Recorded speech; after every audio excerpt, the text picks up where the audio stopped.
మహారాష్ట్రలో అంతుచిక్కని వ్యాధి ప్రబలుతోంది. ఈ వైరస్ సోకిన వారి సంఖ్య ఇప్పటికే 100కి పైగా చేరింది.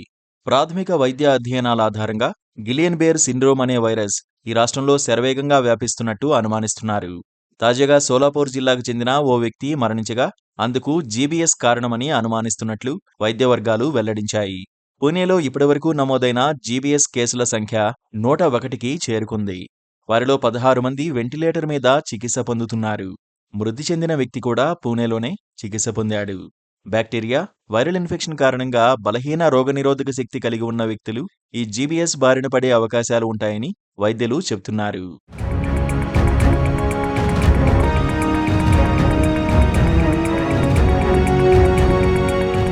శరీరానికి సోకిన ఇన్ఫెక్షన్కు ప్రతిస్పందించే రోగనిరోధక వ్యవస్థ పొరపాటున నరాలపై దాడి చేసే అరుదైన పరిస్థితి ఇది. ఆ రుగ్మత బారిన పడిన వారికి ఒళ్లంతా తిమిరిగా అనిపించడం, కండరాలు బలహీనంగా మారడం వంటి లక్షణాలు కనిపిస్తాయి. డయేరియాకు కారణమయ్యే కాంపిలోబాక్టర్ బెజునీ బ్యాక్టీరియా జీబీఎస్కు కారణం కావచ్చని వైద్యులు అనుమానిస్తున్నారు. కలుషిత ఆహారం, నీటి ద్వారా ఈ బ్యాక్టీరియా సోకుతుంది. దాని బారిన పడిన వ్యక్తుల్లో డయేరియా, పొత్తికడుపు నొప్పి, జ్వరం, వాంతులు వంటి లక్షణాలు కనిపిస్తాయి. ఇన్ఫెక్షన్కు రోగనిరోధక వ్యవస్థ ప్రతిస్పందించే క్రమంలోనే జరిగే పొరపాటే కొందరిలో జీబీఎస్కు దారితీస్తుంది.